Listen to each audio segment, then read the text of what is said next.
Class start कर चुके हैं। तो सबसे पहले हम लोग यहाँ पर कुछ क्वेश्चंस को देखते हैं। तो अभी क्लास की मैंने जस्ट स्टार्ट की है, तो बिगनिंग लेवल पे मैं थोड़े आपको इजी क्वेश्चंस बता देता हूँ। This is minus a square a b a c b a minus b square b c a c b c minus c square. तो सभी कुछ बच्चे रिव्यू करें इसको, जो मैंने क्वेश्चन दिया हुआ है अभी। Minus a square b a c a b minus b square b c a c b c minus c square. आपको उसको प्रूफ करना है, वो है 4a स्क्वायर बी स्क्वायर सी स्क्वायर। तो बच्चों इसमें क्वेश्चंस जो होंगे वो आपके पास बोर्ड लेवल पे इजी ही आएंगे, क्योंकि यहाँ पर सभी को पता है कि प्रॉपर्टीज ऑफ डिटर्मिनेंट को सीबीएसई ने ऐसा कहा है कि यूज नहीं करेंगे। तो आपको ये बात पता होनी चाहिए। तो जो सीबीएसई अगर क्वेश्चन देती है तो वो बहुत इजी टाइप ही क्वेश्चन होंगे, बहुत कोई टफ नहीं होंगे। तो सबसे पहले अगर हम इस क्वेश्चन को करना चाहें तो क्वेश्चन को करने के लिए आपको साफ साफ दिखाई दे रहा है कि इस क्वेश्चन में कुछ खास नहीं है। अब यहाँ पर क्या करेंगे, कॉमन लेना स्टार्ट करेंगे।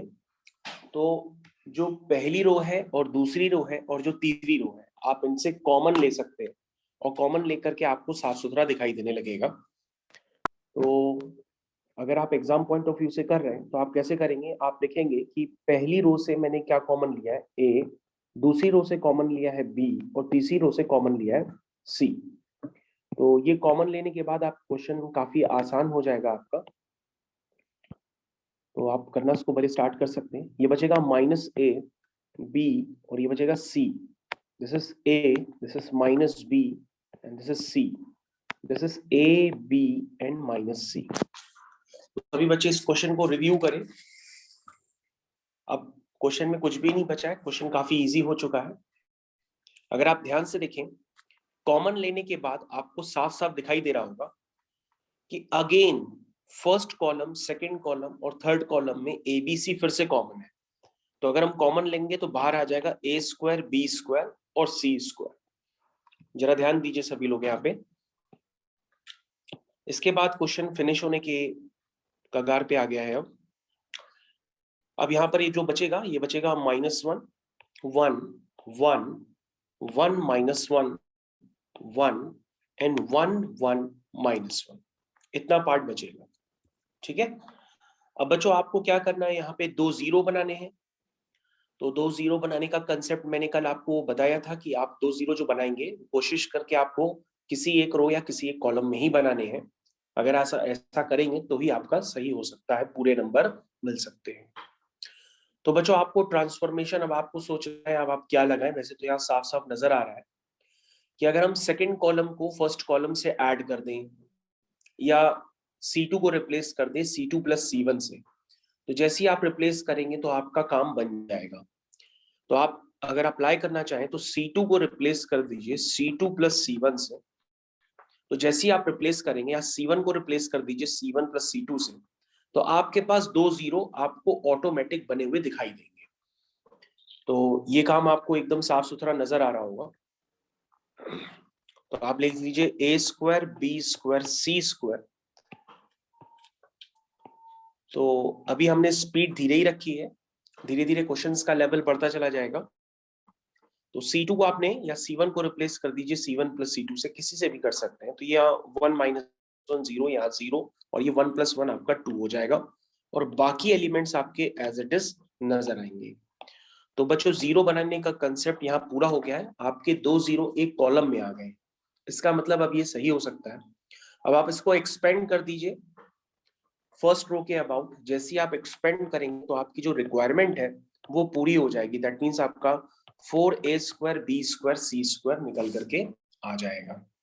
तो आई थिंक ये क्वेश्चन इजी है, बहुत कोई टफ मैंने क्वेश्चन नहीं दिया है, लेकिन बस आपको करने का पैटर्न समझ में आना चाहिए। तो नेक्स्ट क्वेश्चन की तरफ हम लोग मूव कर रहे हैं। तो बच्चों अगेन मैं आपसे कह रहा हूं, अगर सीबीएसई वाले इसको देते हैं इस तरह के क्वेश्चंस को, तो आपके में काफी इजी ही क्वेश्चन होगा। लेकिन अगर आपने प्रैक्टिस नहीं की है तो आपके लिए इजी क्वेश्चन भी टफ में कन्वर्ट हो सकता है। तो मैं आपको एक क्वेश्चन दे रहा हूं, जैसे वो काफी बार बोर्ड्स में आ चुका है। This is x square 1 plus x cube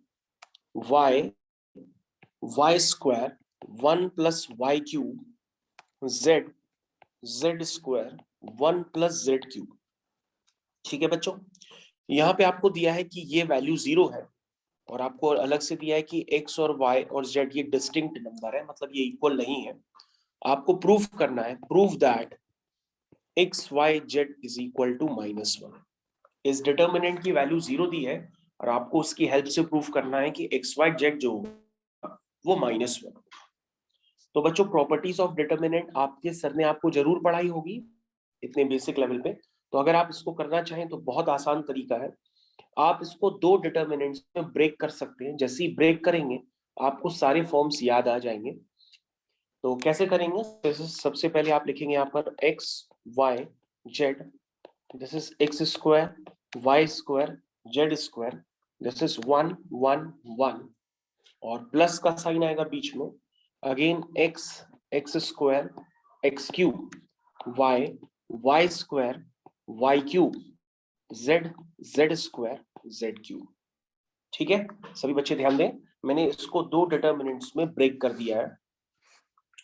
अब बच्चों आगे काम तो करना काफी आसान है। आगे काम आप कैसे कर सकते हैं, क्योंकि जो पहला वाला डिटर्मिनेंट है उसको आपने काफी बार सॉल्व किया होगा, बल्कि पहले वाले डिटर्मिनेंट की वैल्यू काफी बच्चों को पता है पहले से ही। तो अभी आप एक काम कर लीजिए, सबसे पहले दूसरे वाले डिटर्मिनेंट से अगर कुछ कॉमन निकल रहा है तो पहले कॉमन ले ही लीजिए, क्योंकि कॉमन दिख रहा है। तो सबसे पहले कॉमन ले लीजिए। पहले एक्स वाई जेड आपने कॉमन ले लिया, तो ये कॉमन लेने पर बना 1 x x square 1 y y square 1 z z square. और बच्चों यहाँ पर मैंने अभी कुछ भी नहीं किया है, तो उसको हम आइडेंटिकल लिख देते हैं। ठीक है, ये हो गया। अब बच्चों अगर आप ध्यान से देखें तो आपका काम यहाँ पर फिनिश हो चुका है। आप एक काम करिए, जो पहला और दूसरा डिटर्मिनेंट है इनको आप देखिए ध्यान से, आइडेंटिकल है। और आइडेंटिकल बनाने के लिए, एक जैसा बनाने के लिए हमें कुछ इंटरचेंज करने पड़ेंगे। तो हम इंटरचेंज कैसे करेंगे वो आपको समझना पड़ेगा।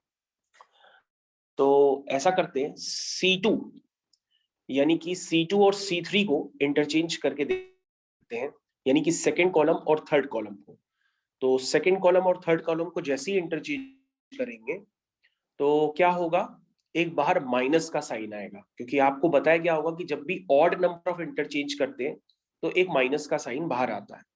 लेकिन फिर अगर हम C1 और C2 को वापस इंटरचेंज करेंगे, मतलब आपको पहले C2 को C3 से इंटरचेंज करना है तो एक माइनस बाहर आएगा, फिर C1 को C2 से इंटरचेंज करना है तो फिर एक माइनस बाहर आएगा।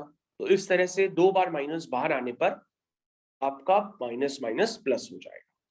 तो ये आप क्या करेंगे, आप C2 को एक बार C3 से इंटरचेंज करेंगे और एक बार आप C1 को C2 से इंटरचेंज करेंगे। ठीक है, मतलब C1 की जगह C2, C2 की जगह C1। तो ये दो इंटरचेंज हो जाएंगे, जिसकी वजह से क्या हो जाएगा, आपका बार माइनस माइनस जो दो बार आया वो प्लस में कन्वर्ट हो जाएगा। आई थिंक सारे बच्चों को मेरी आवाज समझ में आ रही है। अगर आपको आता है तो आप पहले भी कर सकते हैं हमसे। तो ये बच्चों अब आइडेंटिकल बन जाएगा। This is 1 x x square, this is 1 y y square 1 z z square और प्लस एक्स वाई जेड आपने लिखा ही हुआ है। This is 1 x x square 1 y y square 1 z z square. ठीक है, अब बच्चों क्वेश्चन तो एक तरह से फिनिश हो गया है, क्योंकि आप क्या कहोगे कि सर ये दोनों में कॉमन है, तो सबसे पहले हम क्या ले लेंगे, कॉमन ले लेंगे। जो अगर हम इसको कॉमन लेते हैं और डिटर्मिनेंट को बेसिकली हम लोग डेल्टा से रिप्रेजेंट करते हैं, तो कोई भी क्वेश्चन हो आप उसको डेल्टा से स्टार्ट करके मान सकते हैं। तो आप डेल्टा इस तरह से लिख सकते हैं अगर आप लिखना चाहें तो, वरना आपको बार बार इक्वल का साइन तो बनाना ही पड़ेगा। तो हम डिटर्मिनेंट की वैल्यू को डेल्टा मानते हैं। क्या मानते हैं? डेल्टा। तो ये हो जाएगा बच्चों 1 x x square 1 y y square 1 z z square और ब्रैकेट में आएगा बच्चों 1 प्लस एक्स वाई जेड। यहां तक अब आप पहुंच गए। और बच्चों पहला वाला डिटर्मिनेंट तो सभी बच्चे सॉल्व करना जानते ही हैं, जिस भी मेथड से सॉल्व कर लीजिए 2 0 बनाकर, यह आपके ऊपर निर्भर करता है। तो 2 0 बनाने के लिए आप क्या सोच रहे हैं? आप सोचेंगे कि सर इसमें 2 0 बनाना तो काफी आसान है। एक बार एक काम कर लीजिए, आप R2 को रिप्लेस कर दीजिए R2 माइनस R1 से, और एक बार R3 को रिप्लेस कर दीजिए R3 माइनस R1 से। तो आपके पास 2 0 सीधे सीधे बन जाएंगे, और जैसे ही 2 0 सीधे सीधे बन जाएंगे काम आपका खत्म। ठीक है। वैसे काफी बच्चे जानते हैं कि जो पहला डिटर्मिनेंट होता है उसकी वैल्यू होती है x minus y, y minus z, z minus x. ये आपको आपके सर ने बताया भी होगा। तो x minus y, y minus z, z minus x को इस डिटर्मिनेंट से रिप्रेजेंट भी करते हैं। लेकिन अगर आपको अभी तक नहीं पता है तो आप इस तरह से ट्रांसफॉर्मेशन लगा सकते हैं, और ट्रांसफॉर्मेशन लगा करके आपके पास 2 0 बहुत इजी तरीके से बन जाएंगे। क्योंकि हम ये क्वेश्चन करा रहे हैं तो हम आपको एकदम पूरा करके दे रहे हैं। तो दिस इज 1 x स्क्वायर, यहाँ पे बन जाएगा 0, ये बन गया y माइनस एक्स, ये बन गया y square minus x square, ये अगेन बन गया 0, ये बन गया z माइनस एक्स, और ये हो गया z square minus x square. ठीक है। और ब्रैकेट में है यहाँ पर 1 प्लस एक्स वाई जेड। अब बच्चों अब तो आप इसको कॉमन वगैरह लेके एक्सपेंड कर लोगे, 2 0 बन गए हैं already. y minus x common लेना, z माइनस एक्स कॉमन ले लेना सेकेंड रो और थर्ड रो से। अब क्या बन जाएगा ये बच्चों फाइनली? अगर आप इसको ओपन करोगे तो सभी बच्चों को पता होगा कि ये जो वैल्यू होती है बेसिकली वो किसकी होती है? x minus y, y minus z, z minus x की वैल्यू होती है। इस डिटर्मिनेंट की वैल्यू ये होती है। और उसके साथ एक और फैक्टर है, वो एक जो दूसरा फैक्टर है उसको मैं रेड कलर से इंडिकेट कर रहा हूँ, this is 1 plus x y z. और ओवरऑल इस डिटर्मिनेंट की वैल्यू जो है बच्चों वो 0 दी है। ठीक है। और बच्चों आपको क्वेश्चन में गिवन है कि x is not equal to y not equal to z। तो ये पूरा जो एक्सप्रेशन है ये तो नॉट इक्वल टू 0 होगा। तो 0 किसको होना पड़ेगा? 1 plus x plus y z को। ठीक है। तो यहाँ से x y z is equal to -1 आ जाएगा। और बच्चों यही आपको प्रूफ कर, ठीक है। तो ये बच्चों और भी कहीं जगह आ सकता है क्वेश्चन, इसलिए मैंने आपको बता दिया है। क्वेश्चन को इसी तरीके से करते हैं। क्वेश्चन का पैटर्न एक बार समझ लीजिए, ये दूसरे फॉर्म्स में भी कन्वर्ट हो सकता है। ठीक है। तो बच्चों हम लोग नेक्स्ट क्वेश्चन की तरफ कंटिन्यू कर रहे हैं। अभी मैं स्क्रीन स्क्रॉल कर रहा हूं तो आप इसको दोबारा भी आराम से देख सकते हैं। तो ready for the next question. तो बच्चों आप लोग अगले क्वेश्चन के लिए रेडी हो जाइए, अगला क्वेश्चन करा रहा हूं। तो अगला क्वेश्चन जो है वो बहुत ही कॉमन क्वेश्चन है। देखिए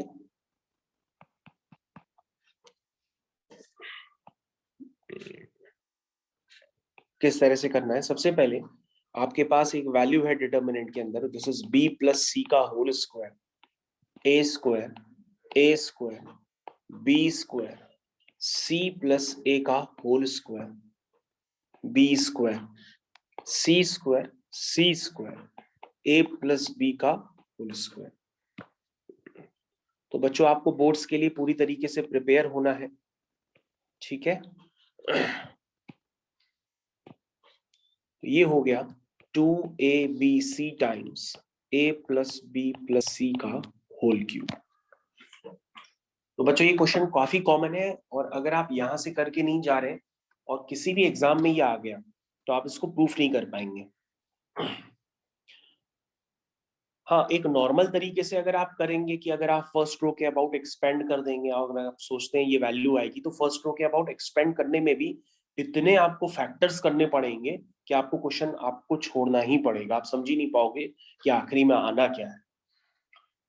तो दिस इज वेरी, सबसे पहले हम यहाँ पे क्या करते हैं, जो हमें प्रूफ करना है वो इक्वल टू 0 नहीं है। जो हमें प्रूफ करना है उसमें एबीसी है, 2 है और a प्लस बी प्लस सी है।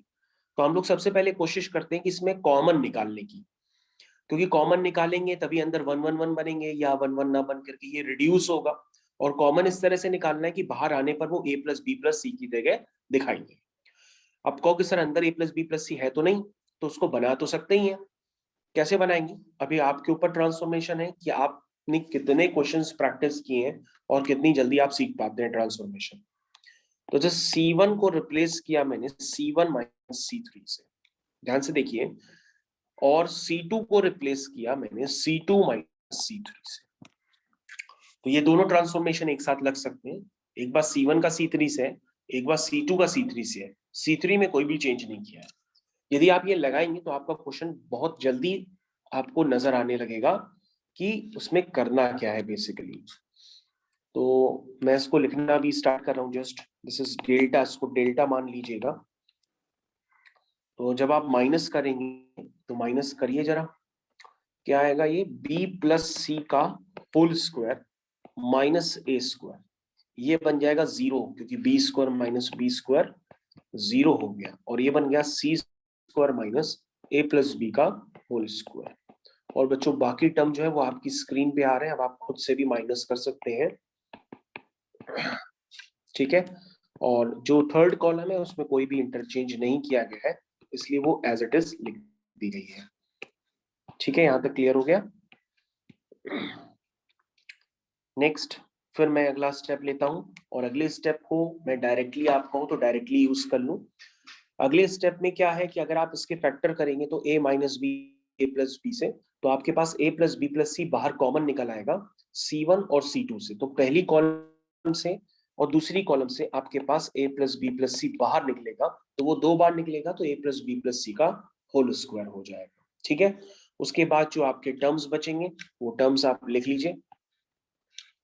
तो बच्चों टर्म्स आपके बचेंगे, this is b plus c minus a, this is 0, this is a square again 0, this is c plus a minus b, this is b square, this is c minus a minus b, this is c minus a minus b, and this is a plus b का whole square. जरा आप terms देख लीजिए, कोई अगर हमसे गलत हो जाए तो तुरंत बताइएगा। ओके उसके बाद फिर से आप लिखेंगे डेल्टा इज इक्वल टू, अब आपको क्या करना है, यहाँ पे 2 0 बनने के बाद कई लोग खुश हो जाते हैं और इसको एक्सपेंड कर देते हैं। अगर आप एक्सपेंड करेंगे यहाँ से तो आपके मार्क्स कट सकते हैं, इसलिए इसके आगे काफी टिपिकल काम होता है। आपको 2 0 बनाने के लिए सोचना पड़ेगा कि आप सोचे कैसे, और ये बहुत ही कॉमन क्वेश्चन है एनसीईआरटी का, बोर्ड्स का काफी कॉमन क्वेश्चन है, काफी बार आ चुका है, इतनी बार आ चुका है कि पूछो नहीं, कम से कम 10 साल में 10 बार आ चुका है ये।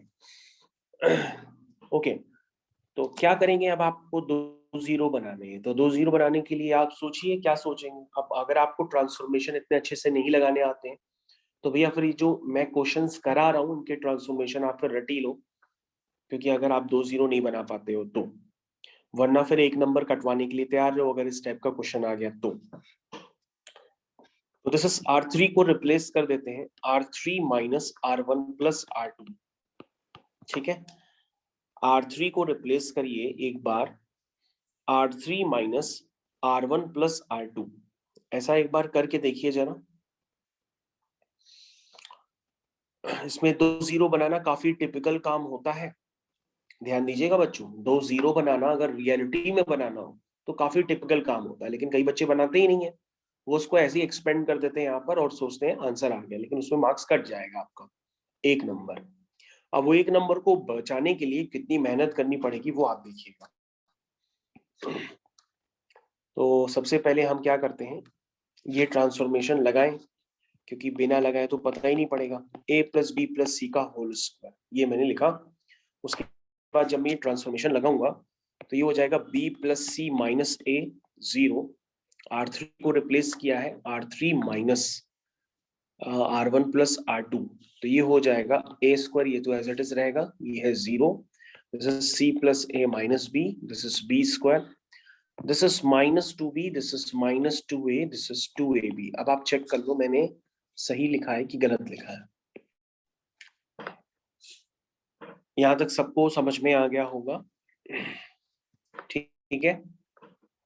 अब बच्चों जो थर्ड है आपकी रो, उससे मिलते जुलते टर्म्स भी क्रिएट कराने हैं, ताकि हम माइनस करने पे एक ही रो या एक ही कॉलम में 0 अप्रोच कर ले जाए। तो आप काम कर लो यहाँ पर, अब जो ट्रांसफॉर्मेशन लगाएंगे उसमें लगा दो C1 को रिप्लेस करो C1 इंटू ए से, और C2 को रिप्लेस करो C2 इंटू बी से, मतलब आप कहोगे AB से मल्टीप्लाई किया है तो AB से डिवाइड भी करेंगे एग्जैक्टली तो ये बन जाएगा A प्लस बी प्लस सी का whole square divide by AB।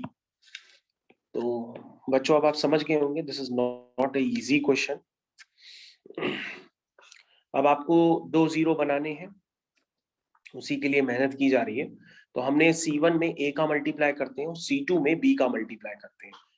तो सबसे पहले यहाँ बनेगा AB plus AC minus A square, this is 0, this is minus 2AB, this is 0, this is BC plus BA minus B square, this is minus 2AB, this is A square B square 2AB, क्योंकि C3 में हमने कुछ नहीं किया है।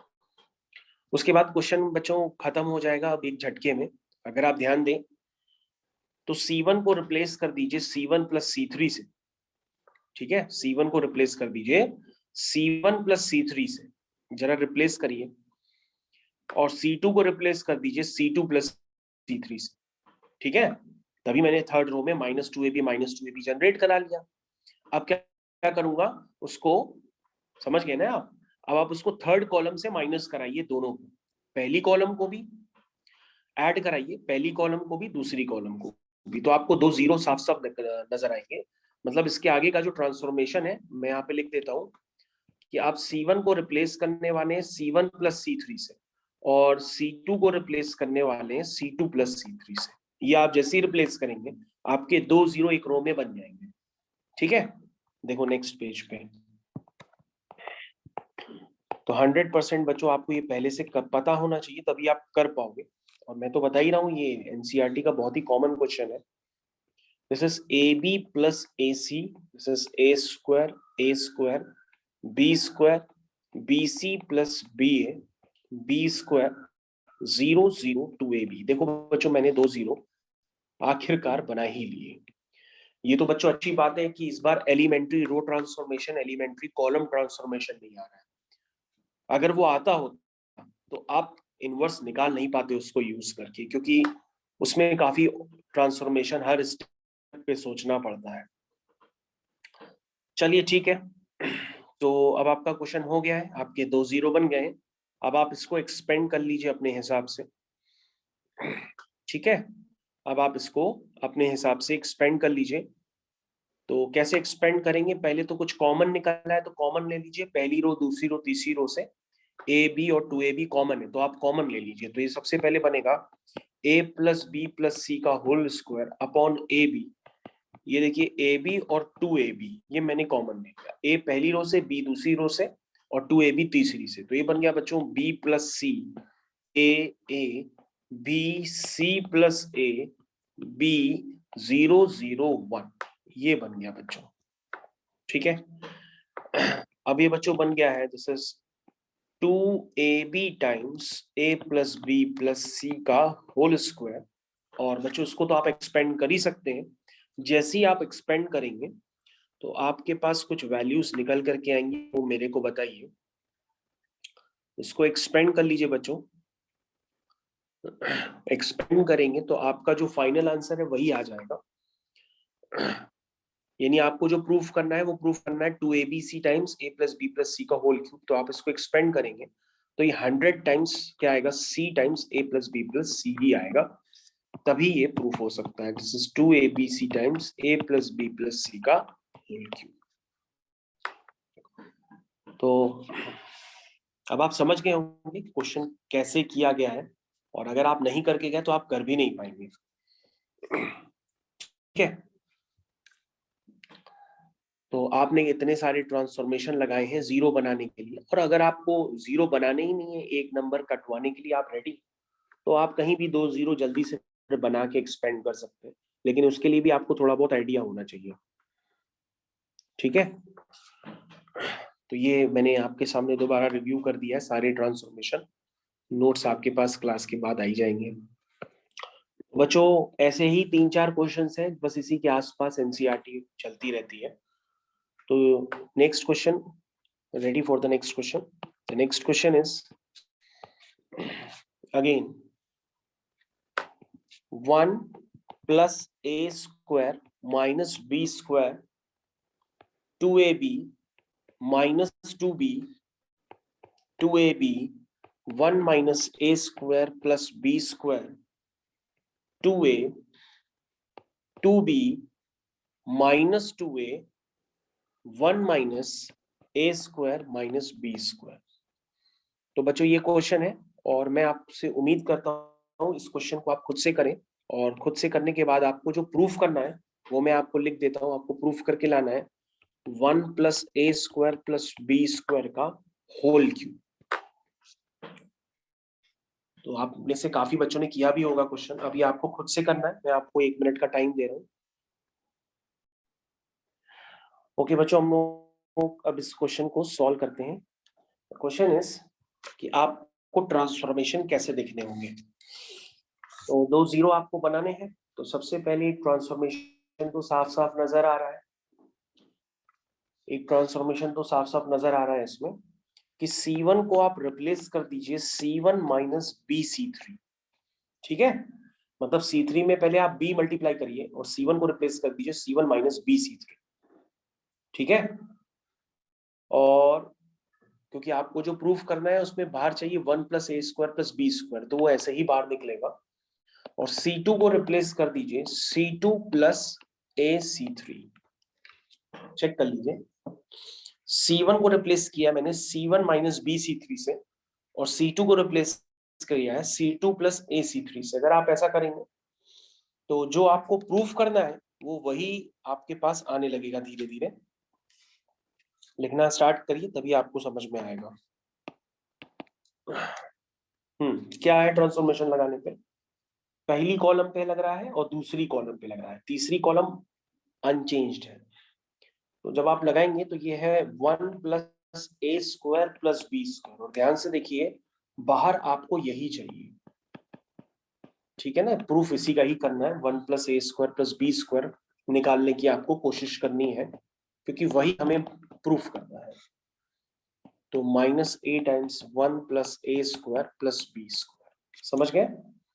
उसके बाद minus 2b 2a, और this is 1 minus a square minus b square, क्योंकि इसमें तो कोई चेंज किया नहीं है।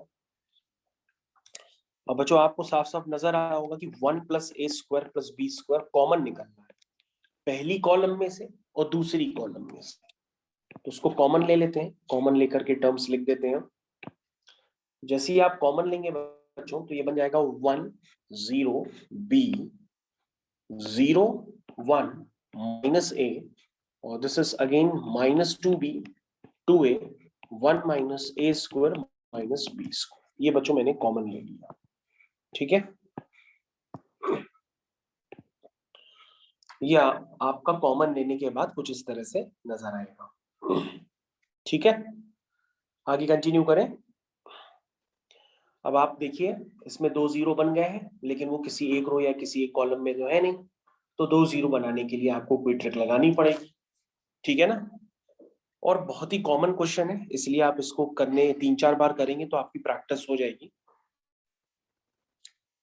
तो अगर आप 2 जीरो बनाना चाहते हैं, ध्यान से देखिए, अगर आप 2 जीरो बनाना चाहते हैं तो एक काम कर लीजिए, जो R3 है, ध्यान से देखिए, जो R3 है उसमें 0 बनाए जा सकते हैं। अगर आप R3 को रिप्लेस कर दें R3 minus BR1 plus AR2 से, रिप्लेस करिए और देखिए यहीं पर, क्योंकि मैं नेक्स्ट पेज पे चला जाऊंगा। R3 को रिप्लेस करिए R3 minus BR1 plus AR2 से। जैसे ही आप रिप्लेस करेंगे तो आपका काम हो जाएगा। ठीक है, करना स्टार्ट करिए। तो this is delta is equal to R3 में ट्रांसफॉर्मेशन लग गया है तो यहां पर आएगा 0 0 1 प्लस ए स्क्वायर प्लस बी स्क्वायर। ठीक है, ये आ गया। ऊपर आएगा अनचेंज्ड है 0 1 2a और 1 0 माइनस 2b। बच्चों आपको जो प्रूफ करना था वो प्रूफ हो गया है, और इसके साथ जो कॉमन है वो मैंने कॉमन इस तरफ लिख दिया है क्योंकि वहां पे जगह नहीं है, लिख दिया। अब बच्चों आप इसको पहली रो के अबाउट एक्सपेंड कर लीजिए, आपका प्रूफ हो गया। दिस इज 1 स्क्वायर का होल क्यूब। ठीक है, सभी बच्चे इसको देख लें।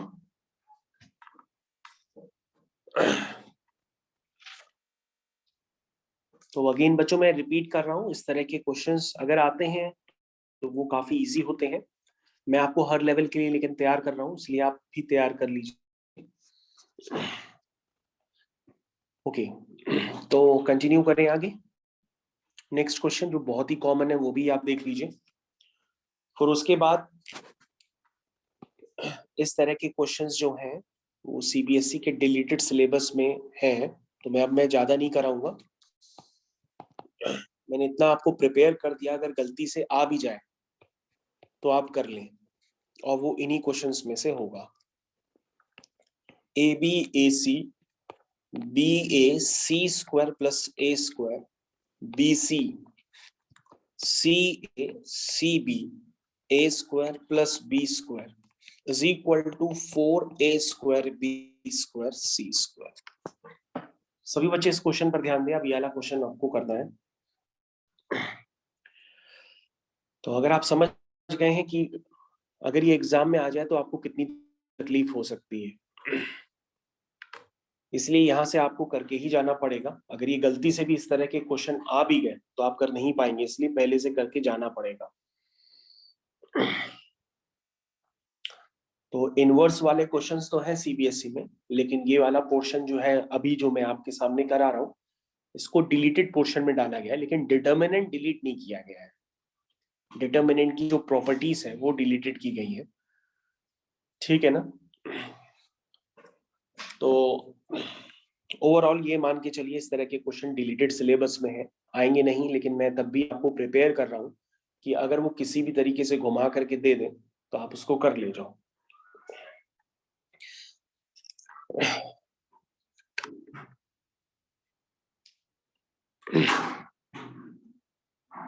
ठीक है, ओके। तो this is now become, solve करना स्टार्ट करते हैं। कैसे करेंगे बच्चों, स्टार्ट कर लीजिए। सबसे पहले लिखिए डेल्टा इज इक्वल टू, क्या करेंगे इसमें आप, सबसे पहले R1 R2 R3 में आपको साफ साफ एक काम कर लीजिए कि एक फिक्स ट्रिक होती है, वो ट्रिक हर जगह फॉलो करनी होती है। एबीसी से मल्टीप्लाई और डिवाइड करना है, तो आप क्या करिए, एबीसी से डिवाइड किया और एबीसी से मल्टीप्लाई करिए। किसमें करिए, कॉलम में करेंगे तो भी हो जाएगा, रो में करेंगे तो भी हो जाएगा, दोनों से हो जाएगा। ठीक है, मैं रो में कर देता हूँ। तो ये बन जाएगा a times B square plus C square, ये हो गया a square B a square C. मैंने रो में किया है, अगर कोई बच्चा कॉलम में भी करता है तो भी हो जाएगा। ठीक है, बी स्क्वायर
तो अगला क्वेश्चन है बच्चों आपके लिए, दिस इज शो दैट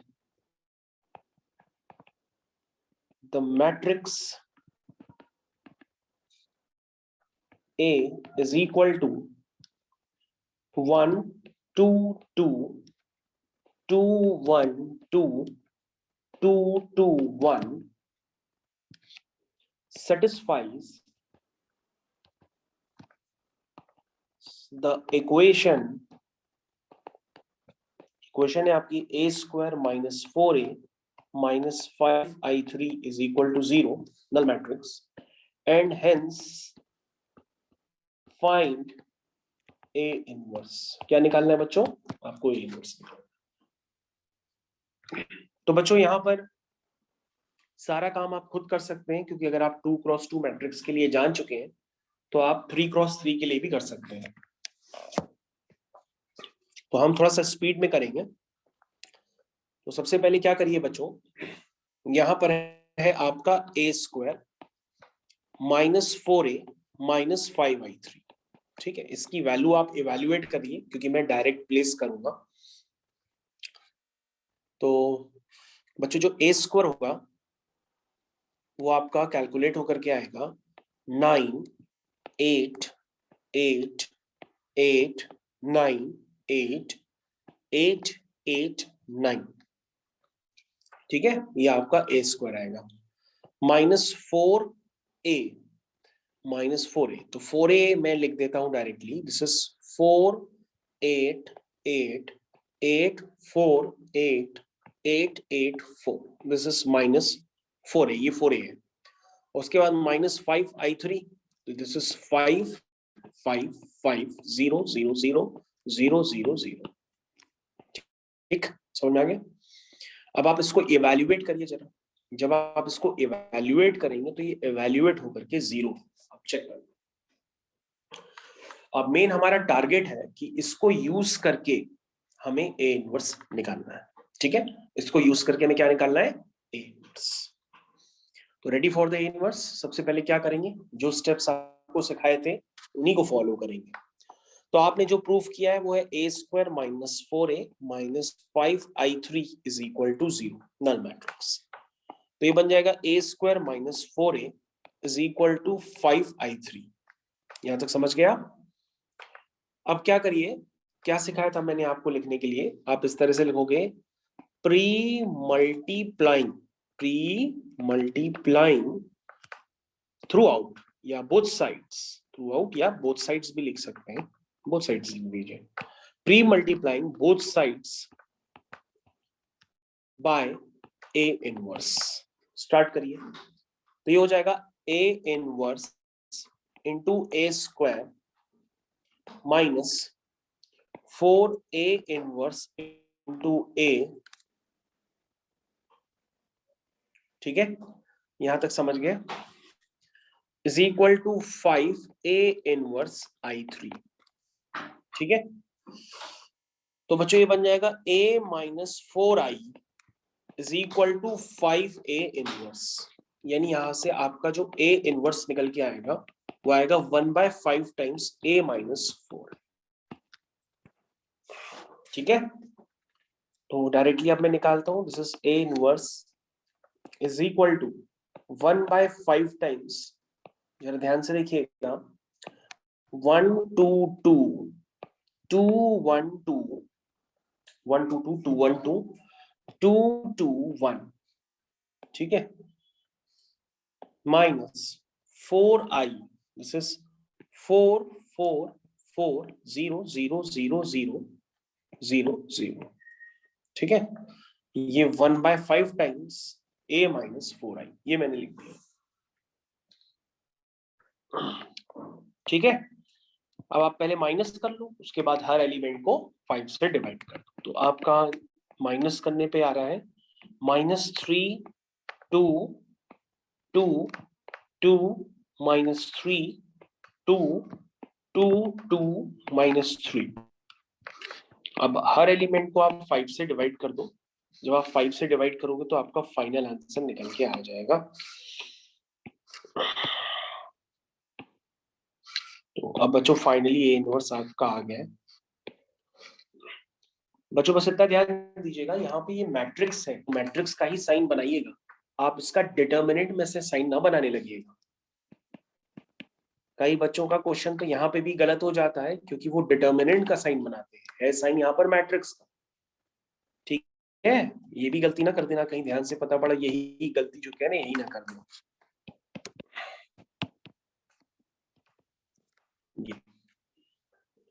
ये जो गलती बता रहा हूँ आपको साइन वाली, ये गलती मैं अपने टाइम में कर चुका हूँ, मेरा पूरा क्वेश्चन गलत हो गया था क्वेश्चन मैट्रिक्स का साइन बना रहे थे हम डिटर्मिनेंट का।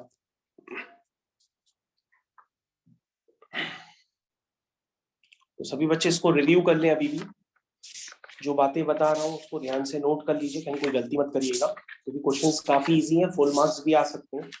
बस ये डिपेंड करता है कि आप फुल मार्क्स लाना चाह रहे हैं कि नहीं लाना चाह रहे हैं।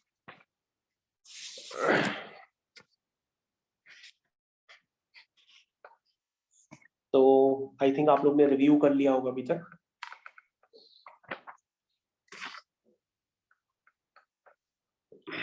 तो बच्चों इसके आगे एक और क्वेश्चन है, वो भी हम लोग करते हैं, देखिए ध्यान से।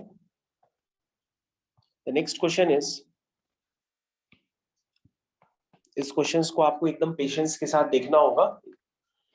इस तरह से क्वेश्चन आता है एग्जाम में कि find the system of equations. जैसे आपको मैं लिख करके बता रहा हूँ, आपके पास तीन इक्वेशंस हैं, एक है 2x माइनस, ध्यान दीजिएगा मैं तीन इक्वेशंस आपके सामने लेके रहा हूँ। 2x minus 5 plus 3z is equal to 5, 3x plus 2y minus z is equal to 7, 4x plus 5y minus 5z is equal to 9। ये तीन इक्वेशंस हैं, लेकिन इनको सॉल्व करना है using solution of simultaneous linear equation using A inverse. A inverse को use करके इसको सॉल्व करना। यू कहें तो आपको मैट्रिक्स का ए इनवर्स निकालना पड़ेगा, तब आप उसको सॉल्व कर पाएंगे। ठीक है, तो कैसे करते हैं ये पूरा process? This is the solution of simultaneous linear equation using A inverse. कैसे करते हैं? सबसे पहले यहां पर हम लोग को कुछ काम ये करना होता है कि हम इनको डिटर्मिनेंट के फॉर्म में, मैट्रिक्स के फॉर्म में जिस तरह से रिप्रेजेंट करते हैं वो रिप्रेजेंट करते हैं। दिस इज 2 माइनस 1 3, और this is 3 2 minus 1, this is 4 5 minus 5। ठीक है, इन इक्वेशंस को हमने मैट्रिसेस के फॉर्म में रिप्रेजेंट करना होता है। तो ये बच्चों मैंने कर दिया है, जरा यहां देख लीजिए, अगर आप इनको मल्टीप्लाई वगैरह करेंगे तो यही आ जाएगा वापस। ठीक है, इसको बच्चों हम लोग मानते हैं ए, ये है एक्स और ये है बी, तो हम लोग इसको ऐसे लिखते हैं A X is equal to B. ठीक है, इस तरह से लिखते हैं। तो आपको ए एक्स और बी तो क्लियर हो गए होंगे ना? अगर नहीं क्लियर है तो मैं इसको अगले पेज पे लिख देता हूँ। ए आपका जो है वो क्या है, वो बन गया 2 माइनस 1 3, 3 2 माइनस 1, 4 5 माइनस 5, और आपका जो x है वो है आपका एक्स वाई जेड। ठीक है, और आपका जो b है ax is equal to b में जो b है आपका वो है 5 7 9। ठीक, अब आपको क्या करना होता है, a पता है तो आपको मॉडुलस ऑफ a यानी उसका डिटर्मिनेंट निकालना पड़ता है। तो उसका डिटर्मिनेंट यानी मैट्रिक्स का डिटर्मिनेंट यानी मैट्रिक्स की आपको वैल्यू निकालनी पड़ेगी। तो उस मैट्रिक्स का डिटर्मिनेंट लेंगे, this is 2 minus 1 3 3 2 minus 1 4 5 minus 5। अब इसमें कोई दो जीरो आपको नहीं बनाने हैं, इसको फर्स्ट रो के अबाउट डायरेक्टली एक्सपेंड कर लीजिए। इसको फर्स्ट रो के अबाउट डायरेक्टली एक्सपेंड करिए। तो जब फर्स्ट रो के अबाउट डायरेक्टली एक्सपेंड करेंगे तो देखिए आपका क्या निकल करके आता है यहां से। जब फर्स्ट रो के अबाउट डायरेक्टली एक्सपेंड करेंगे तो ये जीरो आ जाएगा। जीरो आने का मतलब क्या हुआ कि ये सिंगुलर मैट्रिक्स है, क्योंकि इसका डिटर्मिनेंट क्या है, जीरो है। ठीक है ना, तो इसका सॉल्यूशन एग्जिस्ट नहीं करेगा। कहने का मतलब ये इनकंसिस्टेंट हो जाएगी। इसके दो केसेस हो सकते हैं, या तो इसका इनफाइनेटली मेनी सॉल्यूशन होगा या तो एक भी सॉल्यूशन एग्जिस्ट नहीं करेगा। जरा ध्यान से देखिएगा, अगर आपके पास इस तरह के क्वेश्चंस आते हैं, जैसे आपके पास 3 इक्वेशंस आई हैं और उनको कहा गया साइमल्टेनियसली सॉल्व करो, तो साइमल्टेनियसली सॉल्व करने के लिए जैसे आपने मॉडुलस ऑफ ए यानी डिटर्मिनेंट ए का निकाला और वो 0 आ गया, तो डिटर्मिनेंट ए का 0 आने पे ही आप वहां पे सचेत हो जाइएगा कि इसको क्वेश्चन को आगे नहीं करना है, क्योंकि इस तरह की वैरायटी के क्वेश्चंस आपके कोर्स में नहीं पूछे जाएंगे, ठीक है ना। क्योंकि यहाँ पे हम लोग कहते हैं कि हमारा सिस्टम का या तो कोई सॉल्यूशन नहीं होगा या तो उसके इनफाइनेटली मेनी सॉल्यूशन होंगे। तो हम लोग क्या कहते हैं कि हमारा जो सिस्टम ऑफ इक्वेशन है या तो वो इनकंसिस्टेंट है या तो उसके इनफाइनेटली मेनी सॉल्यूशंस है, और सॉल्यूशंस किसी भी तरह के होते हैं तो वो कंसिस्टेंट होता है, क्योंकि कंसिस्टेंट का मतलब उसकी 2 कंडीशंस होती है। कंसिस्टेंट का मतलब उसकी 2 कंडीशंस होती है, या तो उसका एक यूनिक सॉल्यूशन होगा या तो एक इनफाइनेटली मेनी सॉल्यूशन होगा। लेकिन आपके पास सिस्टम ऑफ इक्वेशंस का डिटर्मिनेंट निकालने पर अगर वो 0 आ जाए पहले ही स्टेप में, तो आप समझ जाइएगा उसको आपको आगे सॉल्व नहीं करना है, उसका ए इनवर्स आपको नहीं निकालना है।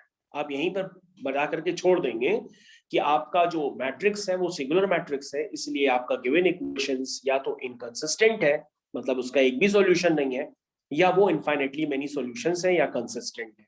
समझ गए? इतना लिख करके आप छोड़ देंगे, आपको बाकी इसके आगे नहीं करना है, ठीक है। तो ये स्पेसिफिक फॉर्म मैंने आपको बता दिया, अब इसको गलती मत करिएगा, अगर आप निकालेंगे इसको 0 आएगा। उसके बाद आपको सिर्फ एग्जाम में इतना लिखना पड़ेगा कि so A is singular, thus the given system of equations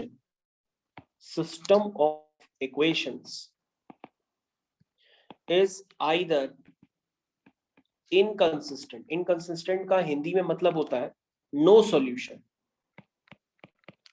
और इट इज कंसिस्टेंट में 2 वैरायटी होती है, या तो उसका यूनिक सॉल्यूशन होगा या इनफाइनेटली मेनी सॉल्यूशन होगा।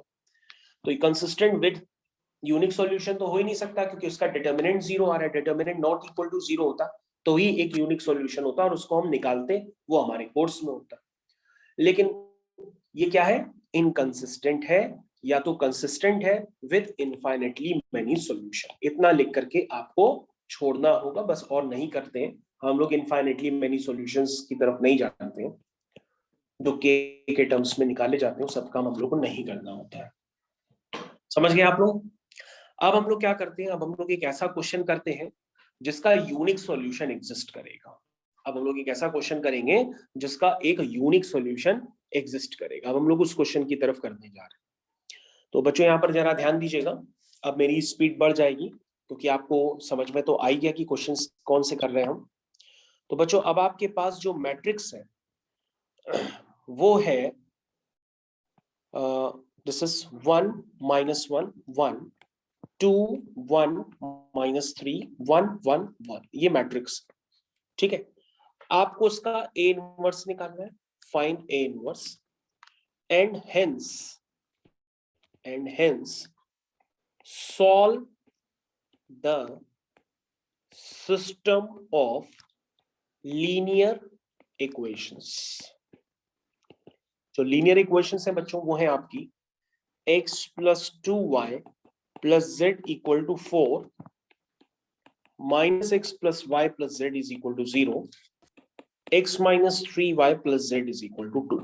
जरा ध्यान दीजिएगा, सबसे पहले बच्चों आपको ए इनवर्स निकालना है। तो ए इनवर्स कैसे निकालेंगे? सबसे पहले हम इसका डिटर्मिनेंट लेंगे, तो उसका मॉडुलस लेंगे, तो ये डिटर्मिनेंट के फॉर्म में कन्वर्ट हो जाएगा।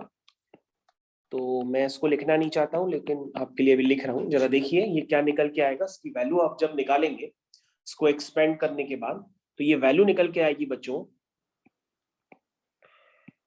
ये वैल्यू 10 निकल के आएगी, यानी कि वो नॉट इक्वल टू 0। इसका मतलब आपकी मैट्रिक्स ए क्या है? इनवर्टेबल मैट्रिक्स है, यानी इसका एक यूनिक सॉल्यूशन एग्जिस्ट करेगा, ठीक है। चलिए, इनवर्टेबल का मतलब हम इसका ए इनवर्स भी निकाल सकते हैं, क्योंकि ए इनवर्स क्या होता है? 1/mod A * adjoint. उससे पहले हम लोग इसके आगे का स्टेप क्या करते हैं, हर बच्चे को पता होगा, हम लोग कोफैक्टर्स निकालते हैं। कोफैक्टर्स कैसे निकालते हैं? C11 C12 C13 C21 C22 C23। इधर ध्यान दीजिए, C31, C32, C33, इसको एक ही लाइन में लिख लिया करिए ताकि आपका टाइम बच जाए। देखिए मैं टाइम बचाने की आपको कला बता रहा हूं, ये देखिए। उसके बाद इस तरह से आप ब्रैकेट बना लिया करिए, ठीक है। मतलब समझ गए होंगे ना, कोफैक्टर्स पता ही होंगे आपको।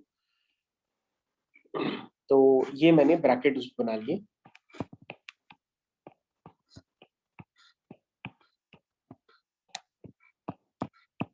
उसके बाद 1 1 है तो बाहर प्लस आएगा, क्योंकि -1 की पावर रो प्लस कॉलम बाहर आता है। तो 1 + 1 यानी कि 2 प्लस आएगा, यहाँ माइनस आएगा, फिर यहाँ प्लस आएगा, फिर यहाँ माइनस आएगा, फिर यहाँ प्लस आएगा, माइनस प्लस माइनस प्लस। ठीक है, समझ गए। अब अंदर के एलिमेंट आप लिख लो जरा। C11 का मतलब पहली रो पहली कॉलम को काट दो तो 1 + 3 आ जाएगा। 1 + 3 कितना हुआ? 4। तो ये बच्चों हो गया 4। ध्यान दीजिए भाई, C11 C12 कितना आएगा? अंदर आएगा 5, तो ये बाहर आके बन जाएगा -5। ठीक है। उसके बाद C11 C12 C13 C13 C13 ये आएगा 1, तो ये बाहर आके हो जाएगा 1। C21 ये आ रहा है -2, तो बाहर आकर के हो गया 2।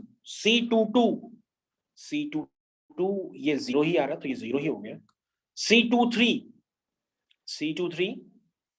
ये 2 आ रहा, तो बाहर आके -2 हो गया। C31 इसका मतलब ये आ रहा है 2, तो बाहर आके हो गया 2। C32 ये आ रहा -5, तो बाहर आके हो गया 5। ठीक है। C33 ये आ रहा है 3, तो बाहर भी आके हो गया 3। ओके, समझ गए सभी बच्चे? कोफैक्टर्स निकालने का जल्दी वाला मेथड मैंने निकाल दी। कोफैक्टर्स अब आगे कंटिन्यू करते हैं। हमें क्या निकालना होता है? Adjoint of A. Adjoint of A, adjoint of A कैसे निकालते हैं? जो मैंने कोफैक्टर्स निकालने हैं, अब हम क्या करेंगे, उस मैट्रिक्स वैल्यू प्लेस करने के बाद कोफैक्टर्स की हम उस मैट्रिक्स का ट्रांसपोज लेंगे, तभी आपका एडजॉइंट ए निकल करके आएगा। समझ में आ गया? क्यों भाई? तो क्या वैल्यूज निकल करके आई थी? ये वैल्यूज निकल के आई थी 4 - 5 1, 4 - 5 1। ठीक है, तो ये मैं लिखना स्टार्ट कर रहा हूं। This is 4 - 5 1 2 0 - 2 2 5 3। अब हमको क्या लेना पड़ेगा? इस मैट्रिक्स का ट्रांसपोज लेना पड़ेगा। जैसे ही ट्रांसपोज लेंगे तो ये बन जाएगा 4 - 5 1 2 0 - 2 and 2 5 and this is 3। ये आ गया। ट्रांसपोज लेना होता है ओवरऑल, आपको पता होगा ना ट्रांसपोज लेना है। आपने क्वेश्चंस किए होंगे। तो पहले हम लोग कोफैक्टर्स निकालते हैं। कोफैक्टर्स निकालने के बाद जो मैट्रिक्स बनती है, ठीक है भाई, जो अगर आप कोफैक्टर्स की वैल्यू डालेंगे तो रो के अलाउंग डालते चले जाएंगे, जैसे आपने निकाला है जो जहां का कोफैक्टर्स है। उसके बाद हम उसका ट्रांसपोज लेंगे, क्योंकि हमें क्या निकालना है? A inverse. ए इनवर्स क्या होता है? 1/mod A into adjoint A. यही तो होता है। 1/mod A दिस इज 1/10, और एडजॉइंट ए तो अभी निकाला है, उसकी वैल्यू दोबारा लिख दो। ठीक है भाई, ये हो गया। अब हमको क्या करना है? हमें सिस्टम ऑफ इक्वेशंस को सॉल्व करना है। ठीक है ना? तो ax इज इक्वल टू क्या बच्चों बताया था? बताया था b। तो बच्चों x क्या हुआ? a inverse b। x आपका क्या है बच्चों? मैंने सिखाया था, this is x y z। a inverse क्या बताया है? This is 1/10। This is 4 2 2 -5 0 5 1 - 2 3। ठीक है भाई। उसके बाद b, b आपका क्या है? This is 4 0 2। ध्यान से देखिए, b आपका आ गया, दिस इज 4 0 2। समझ में आ गया? अब तो कर लोगे आगे कि अभी भी कोई समस्या है? अब इनको आप मल्टीप्लाई करिए भाई। इनको आप जो है मल्टीप्लाई कर लीजिए एक बार।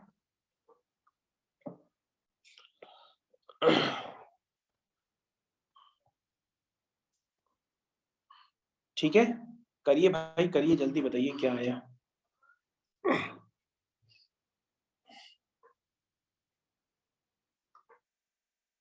ओके, तो बच्चों जब आप इसको करोगे तो ये निकल करके आएगा